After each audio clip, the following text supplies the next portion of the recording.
when we restored the funding to UNRWA for their work in Gaza. What did we say, conference? Britain is back. And when we stood up for international law, when it was not easy, what did we say? Britain is back. In my first 4 months, I visited 10 countries, engaged over 20 world leaders and 40 foreign ministers. And what did I tell them? Britain is back. And when, unlike Rishi Sunak last year, the Prime Minister and I travel later this week to the UN General Assembly, what will I say? I will say, Britain is back. Britain is back, my friends. Britain is back. Conference, unlike the Tories, we understand Britain needs to work with its neighbours to flourish. We know that Britain's strength is founded on its alliances. That's why we're resetting our relationship with Europe. Since July, we've launched negotiations on a wide-ranging bilateral treaty with Germany. I've been on a joint visit with the French Foreign Minister, the first of its kind for more than a decade. I've welcomed the Spanish, Polish Foreign Ministers to London. We will reduce trade barriers to help boost business, jobs and economic growth, and we will seek a new, broad, ambitious UK-EU security pact to strengthen cooperation on shared threats that we face, enshrining a new geopolitical partnership because Britain is back, a leading nation in Europe once again. Earlier this month, I was in Kyiv, the front line of the defence of European democracy, meeting with President Zelensky, 2.5 years into Putin's full-scale invasion. I took an overnight train with Antony Blinken, the US Secretary of State, to send a clear message. If the West does not demonstrate it can outlast Putin, it does not only threaten Ukraine's democracy, it threatens us all. We need to show Putin that Britain and its allies are not going anywhere, which is why this government has increased support to Ukraine, and we've committed £3 billion per year in military aid for as long as it takes. And it's why I told Zelensky this Labour government will always stand with his courageous people.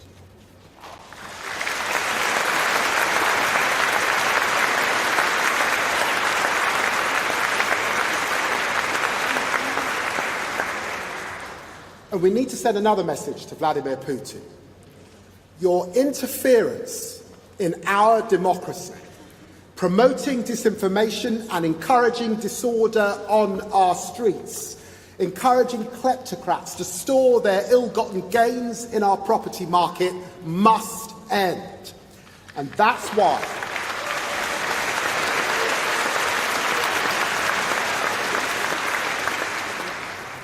why I'm proud to tell Conference, together with our two closest allies, the United States and Canada, and the rest of the G7, we are taking action against Russian disinformation, exposing their agents, building joint capability, and working with the Global South to take on Putin's lies.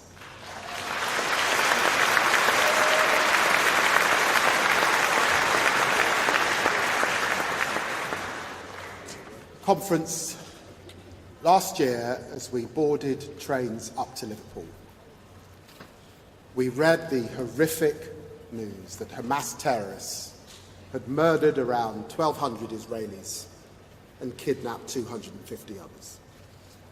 What has followed those atrocities is a horrific war. Tens of thousands of Palestinian women and children killed and injured. Their homes turned to rubble, leaving Gaza a vision of hell on earth. Meanwhile, dozens of Israelis remain cruelly held captive, and Israel faces threats from all angles, with Iran and its proxies seeking to wipe Israel off the map. Conference, I know, like me, you are desperate to see the conflict in the Middle East come to an end. And this Labour government has already made clear Britain's principles. In my first weeks of government, I went to Israel and the occupied Palestinian territories to call for an immediate ceasefire, words no previous Foreign Secretary had even used.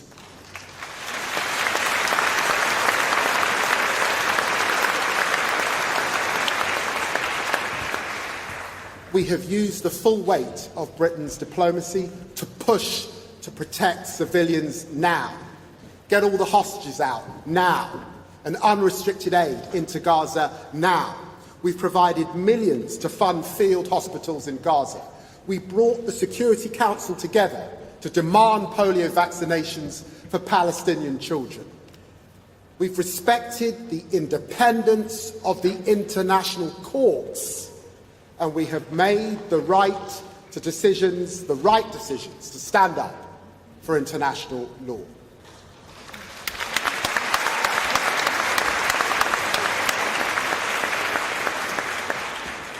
We've called out the violent settlers in the West Bank, and we've continued to fight for the hostages and to support their families. We have never lost sight of the end goal: an irreversible pathway towards a two-state solution.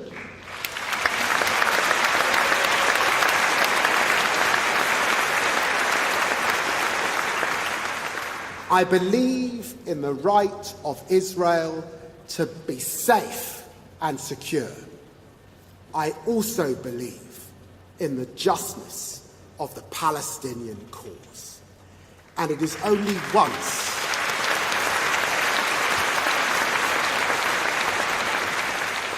Palestinians and Israelis have the same fundamental rights: sovereignty, security, and dignity in their own independent, recognised states, that we can achieve a just and lasting peace for all.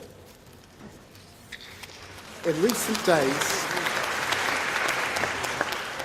we've seen a worrying escalation between Israel and Lebanese Hezbollah. This is in nobody's interests. Our message to all parties is clear. We need an immediate ceasefire from both sides so that we can get to a political settlement, so that Israelis and Lebanese civilians can return to their homes and live in peace and security.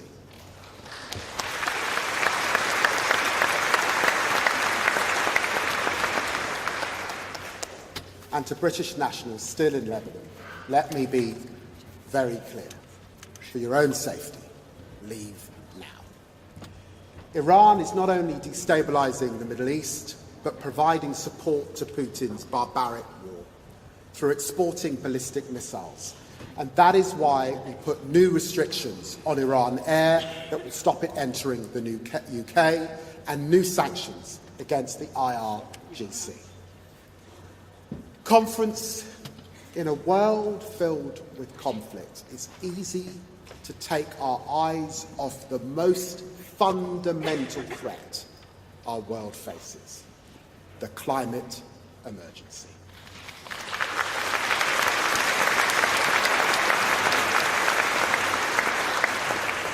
Treated by the last government with a cynical disdain that we cannot afford.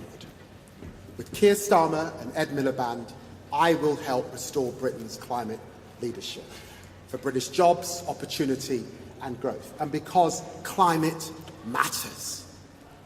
Climate and nature crisis will be central to all a Labour Foreign Office does, because climate matters.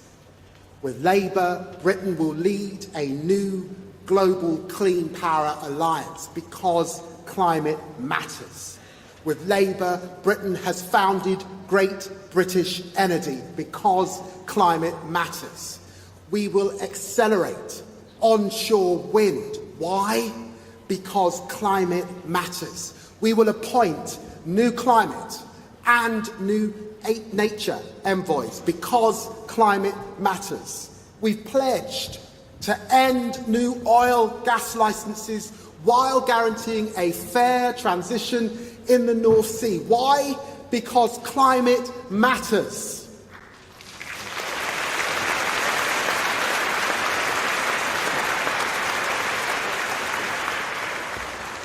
And conference, the Conservatives abandoned our leadership on international development too.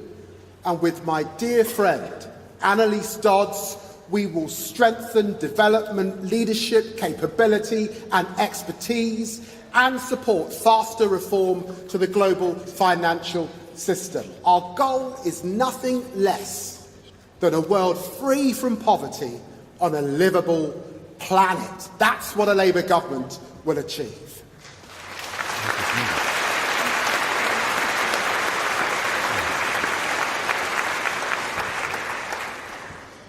Conference, the world we face is filled with disorder. Conflict in Europe, Africa and the Middle East. Great power competition, an increasingly assertive China and a climate emergency. But together we have a once-in-a-lifetime opportunity to make the change we want to see, not just in Britain, but in Europe and in the world. Just as Clem Attlee's 1945 government rebuilt the country after the Second World War, just as Harold Wilson's government in the 1960s seized the white heat of technology in the face of the future, and just as Tony Blair and Gordon Brown's government transformed our public services, we in Keir Starmer's Labour Party have the opportunity to make history with a decade of national renewal.